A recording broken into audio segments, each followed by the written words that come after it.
Welcome to Compact Biographies from compactbiographies.com, where we tell you interesting things about interesting people in short, bite-sized episodes. This is episode 236, Ramanujan.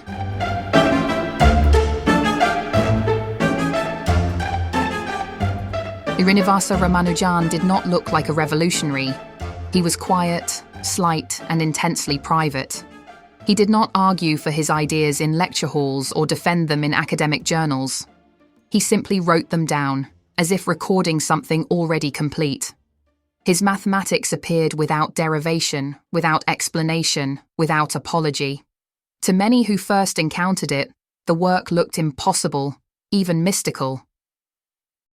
Yet Ramanujan was no mystic in the romantic sense. He was a mathematician of extraordinary intuition, one who saw patterns where others saw chaos, and relationships where others saw dead ends. His life unfolded far from the centers of academic power, shaped by poverty, illness, faith, and isolation. And yet his ideas traveled further than he ever could, reshaping entire fields of mathematics long after his death. Ramanujan's story is not simply one of genius recognized too late. It is the story of a mind that operated according to its own internal logic, untrained in convention, yet astonishingly precise. It is also the story of what happens when such a mind collides with institutions unprepared to understand it. Srinivasa Ramanujan was born on the 22nd of December 1887 in Erode in southern India, then part of the British Raj. He grew up primarily in the temple town of Kumbakonam, a place defined by ritual, scholarship, and tradition. His family belonged to the Brahmin caste, and religion shaped the rhythms of daily life. Prayer, fasting, and strict observance were not abstract ideas, but lived practices.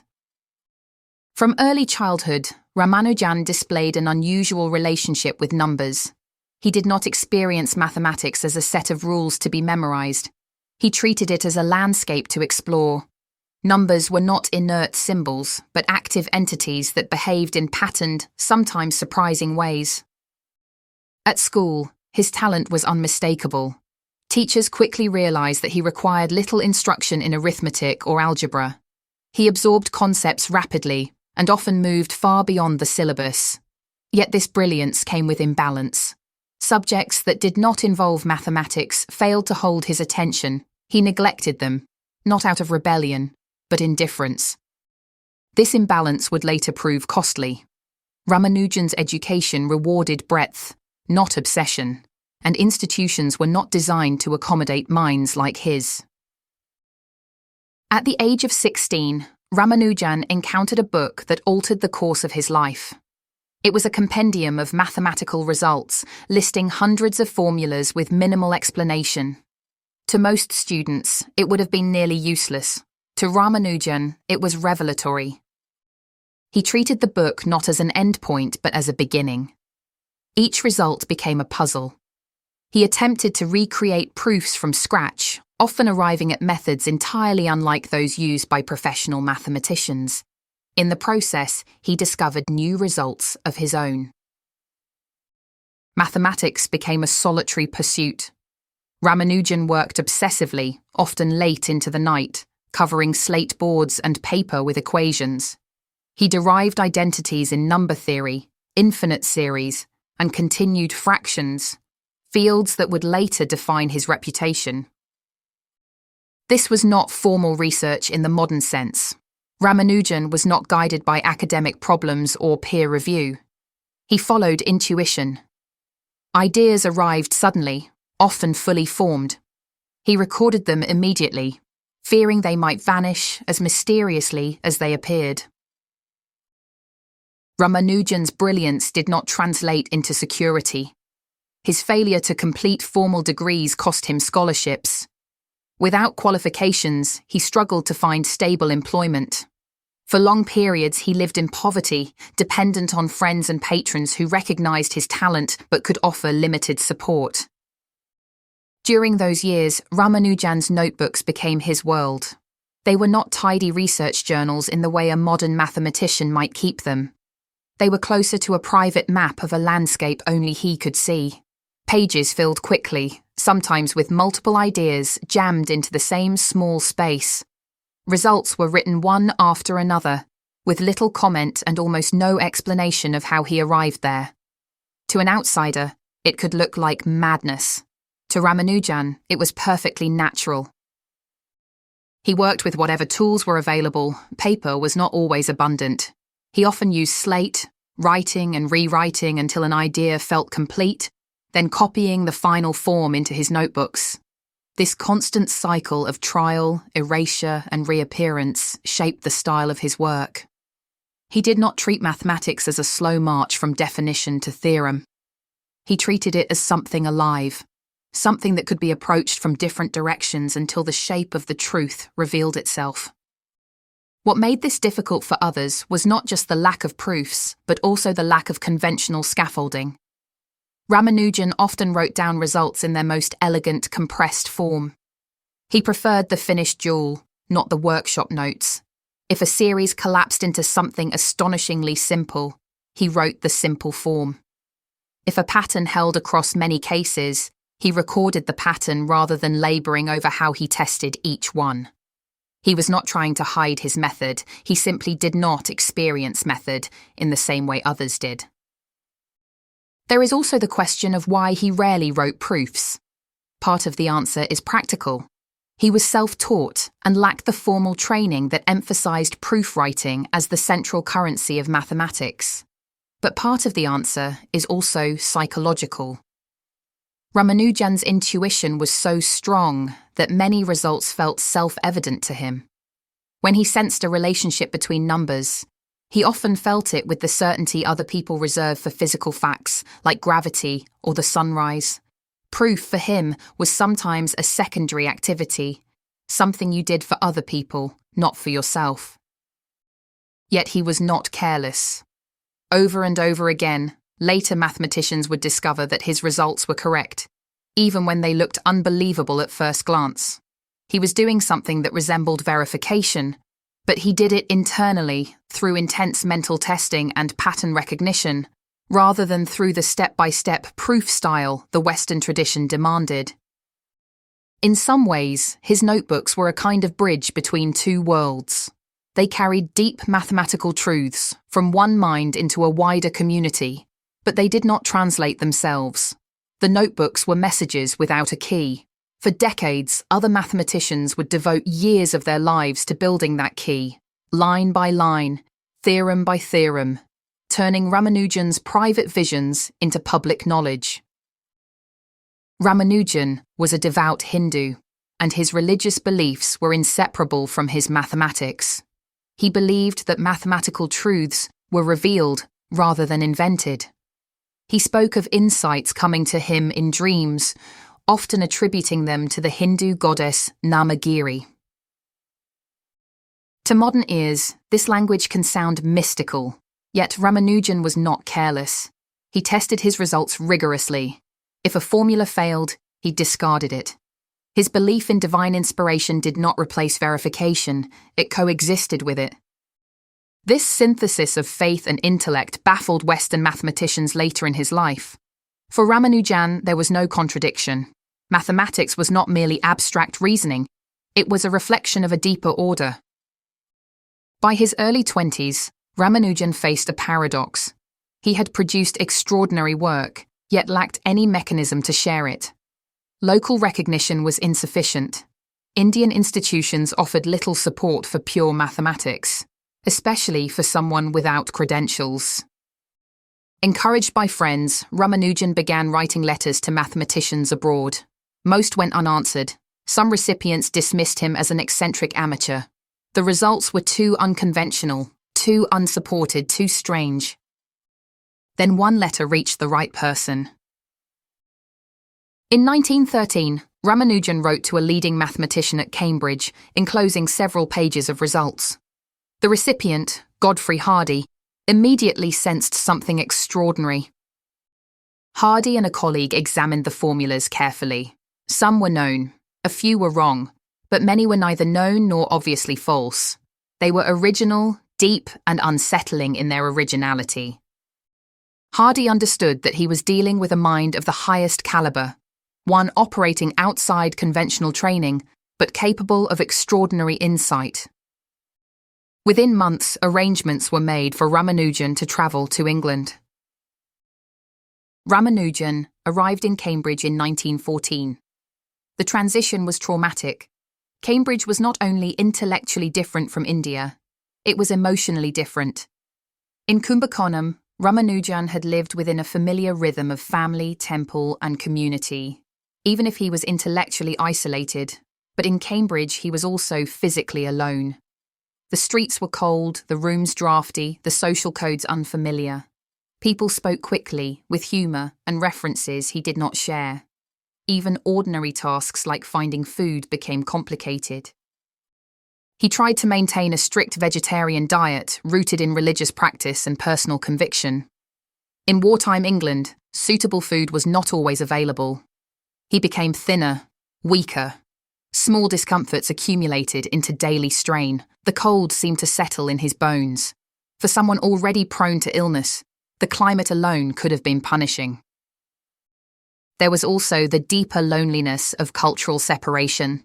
Ramanujan was not simply a visitor. He was an Indian man in the heart of an elite British institution at a time when empire shaped attitudes and assumptions. Even when individuals treated him kindly, the air around him was filled with subtle reminders that he was different, that he did not belong in the effortless way others did. Hardy tried to support him, both intellectually and practically. But Hardy was not a man built for emotional warmth. He respected Ramanujan profoundly, yet he did not fully understand what it meant to live in a foreign world while carrying fragile health and spiritual commitments. Their relationship was shaped by admiration, but also by distance. And yet, in the midst of hardship, Ramanujan also experienced moments of exhilaration. For the first time, he had access to libraries, journals, and conversations with mathematicians who could recognize his ideas. In India, he had been a brilliant mind shouting into a void. In Cambridge, the void answered back. His results were not merely noticed, they were taken seriously, debated, analysed, and celebrated. That recognition was not just professional, it was existential. It meant that his inner world, the world of patterns and infinities he had carried alone for years, was real to other people too. That moment of connection between a solitary genius and a wider community is one of the most moving parts of his story. But the connection came at a cost. The more he worked, the more his health declined. The intensity of his mathematical output continued, yet it was paired with increasing weakness. Hospital visits became more frequent.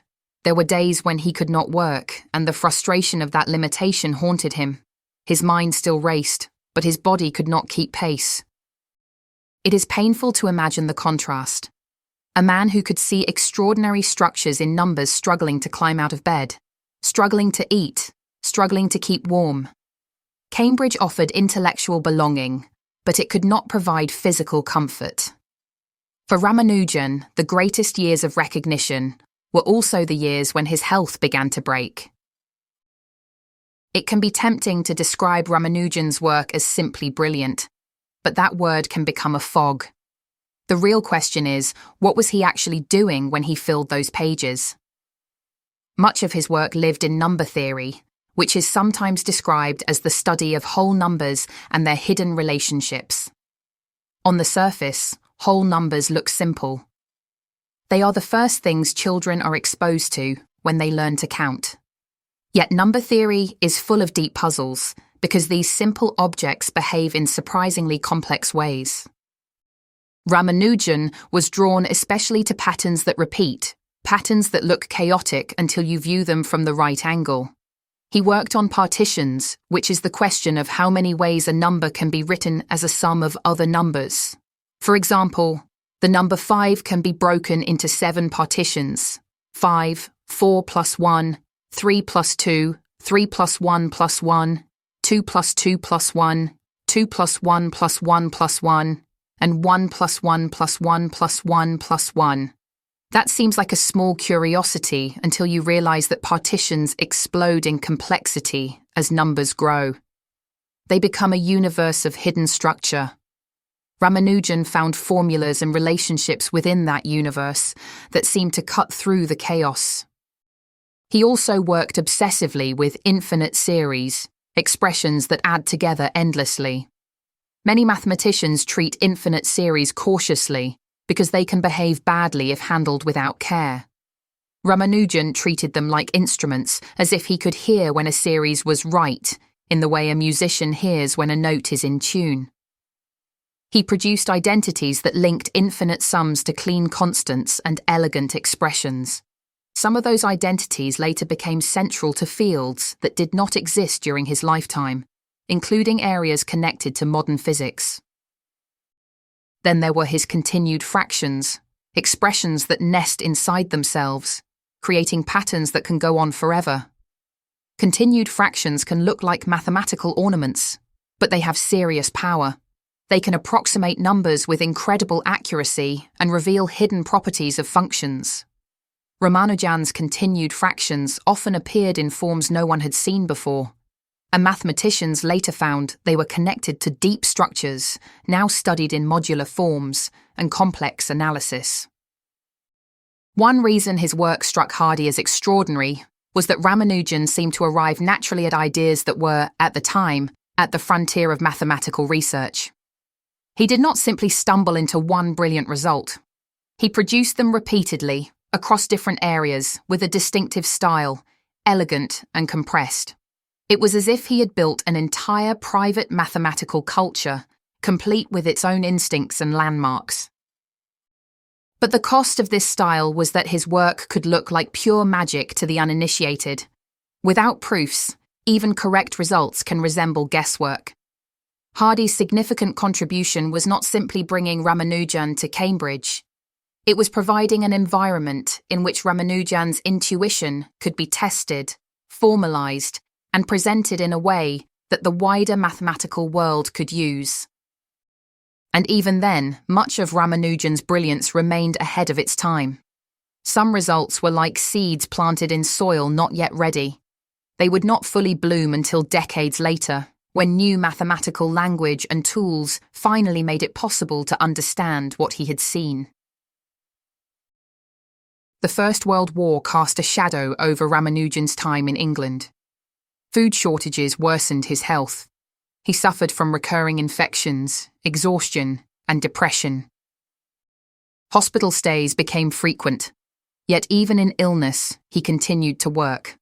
Mathematics remained his refuge.